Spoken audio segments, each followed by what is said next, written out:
Oke, baik. Selamat pagi. Assalamualaikum warahmatullahi wabarakatuh. Teman-teman, hari ini kita akan belajar tentang tindak pidana dalam KUHP. Nah, hari ini yang kita pelajari ada dua tindak pidana. Yang pertama, tindak pidana penipuan, dan yang kedua, tindak pidana penadahan. Oke, kita langsung aja ya.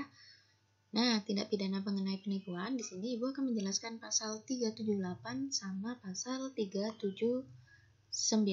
Nah, untuk pasal 380 sampai 393 nanti adalah tugas teman-teman untuk memahami pasal per pasal ya secara individu.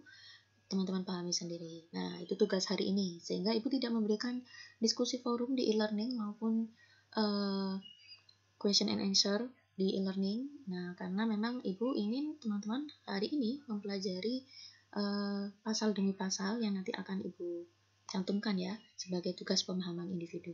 Oke, kita lanjut. Yang pertama, kita ke pasal penipuan, pasal 378. Nah, di sini diterangkan bahwa kesalahannya adalah dengan maksud menguntungkan diri sendiri atau orang lain dengan melawan hak. Nah, perbuatan yang dilakukan adalah membujuk orang, memakai nama palsu atau keadaan palsu, baik dengan akal dan tipu muslihat, maupun dengan karangan perkataan bohong. Nah, akibatnya apa dari perbuatan tersebut? Oh, ternyata seseorang kemudian memberikan sesuatu barang atau membuat utang atau menghapus piutang. Nah, jadi membujuk orang supaya memberikan barang, membuat utang, menghapuskan piutang. Ya, nih. Kemudian maksudnya itu apa? Maksud membujuk itu tadi, ya karena dia ingin menguntungkan diri sendiri. Ya, walaupun dengan cara melawan hak. Nah, kemudian membujuknya itu dengan menggunakan apa? Nah, dengan menggunakan nama palsu, keadaan palsu, dan sebagainya. Nah, jadi membujuk itu intinya melakukan pengaruh dengan kelicikan terhadap orang. Nah, sehingga orang itu menuruti berbuat sesuatu yang apabila mengetahui duduk perkara yang sebenarnya, ia sebenarnya tidak akan berbuat demikian. Nah, kalau memberikan sesuatu barang, di sini itu barang itu tidak perlu harus diberikan atau diserahkan kepada terdakwa sendiri.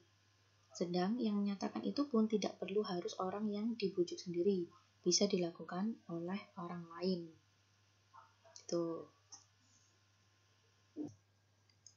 Nah, sekarang kalau misalnya ternyata si pelaku sudah membujuk, ternyata korbannya yang dituju itu kemudian tidak memberikan sesuatu barang apapun. Ya udah, berarti nggak bisa dong kita bilang ini adalah penipuan. Karena penipuan ya unsurnya semuanya harus terpenuhi. Ada kesalahan ini, ada perbuatan ini, dan ada akibat ini. Kalau ternyata yang dibujuk itu si korban, targetnya itu ternyata tidak memberikan barang apapun, alias dia tidak terbujuk dengan tipu muslihatnya si pelaku, ya udah, berarti tidak terjadi penipuan di sini. Itu ya. Nah, kemudian lanjut ke sini, akal cerdik atau tipu muslihat ya. Jadi tipu muslihat itu maksudnya suatu tipu yang demikian liciknya sehingga seseorang yang berpikiran normal itu bisa tertipu. Nah, suatu tipu muslihat sudah cukup asalkan cukup liciknya. Begitu. Nah, lanjut kita ke penipuan yang ringan. Nah, kalau yang tadi ini 378 adalah penipuan biasa, maka 379 adalah penipuan ringan.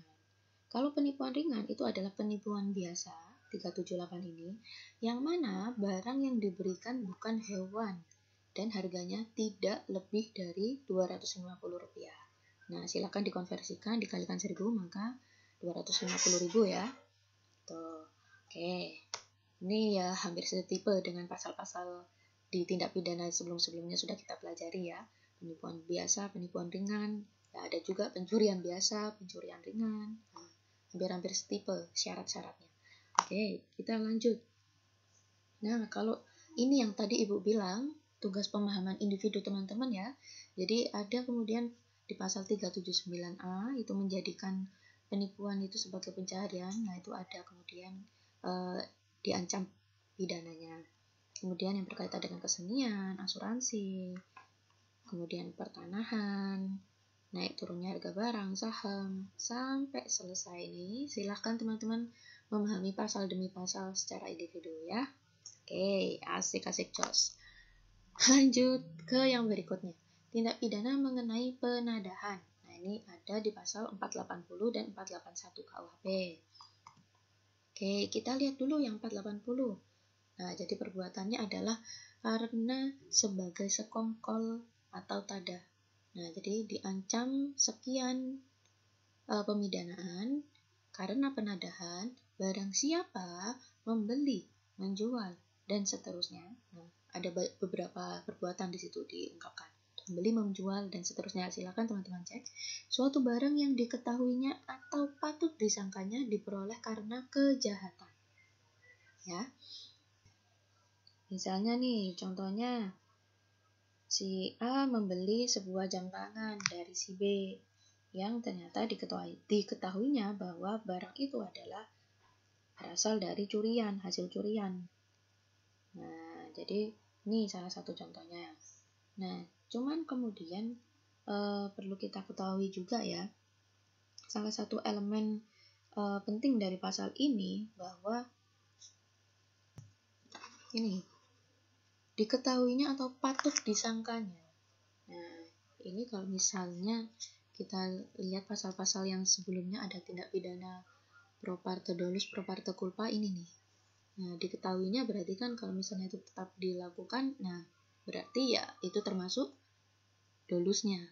Tapi kalau misalnya itu sudah sepatutnya kok diketahui, tapi kok malah dia nggak tahu ya, nah itu berarti masuk culpanya. Jadi ini bisa dikualifikasikan. Bentuk rumusan pasal seperti ini bisa dikualifikasikan sebagai pro parte dolus, pro parte culpa ya. Nah, ini ada tambahan catatan dari referensi KUHP yang ditulis oleh R. Susilo. Saya bacakan ya. Elemen penting dari pasal ini adalah terdakwa harus mengetahui atau patut dapat menyangka bahwa barang itu adalah berasal dari kejahatan.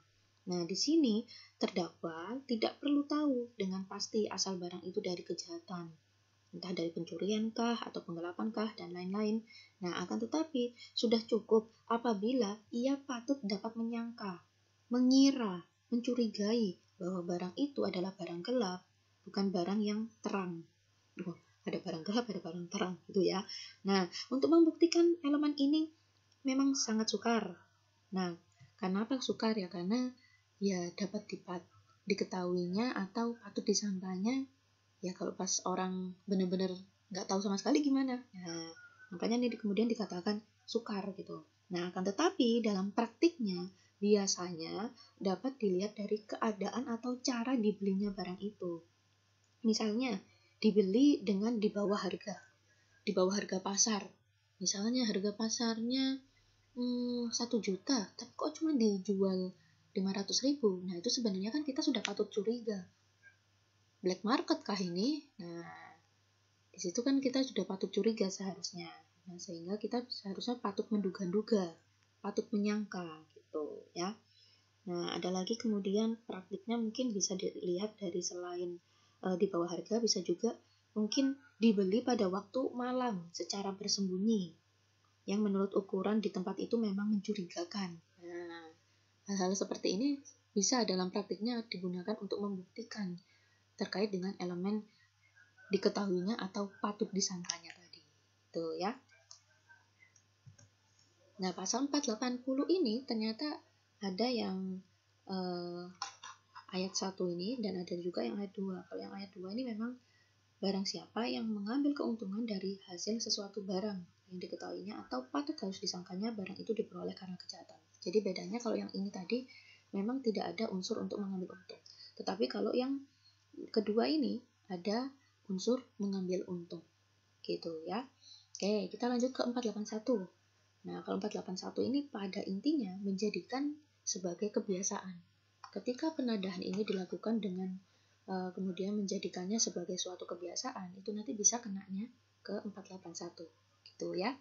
Oke, sekian mungkin materi dari kelas kita hari ini ya. Referensi mata kuliah hari ini diambil dari bukunya Profesor Adi Hamzah dan juga KUHP beserta dengan komentar-komentarnya dari R. Susilo. Oke, terima kasih banyak. Selamat belajar teman-teman. Semoga sukses selalu. Semangat. Wassalamualaikum warahmatullahi wabarakatuh. Terima kasih.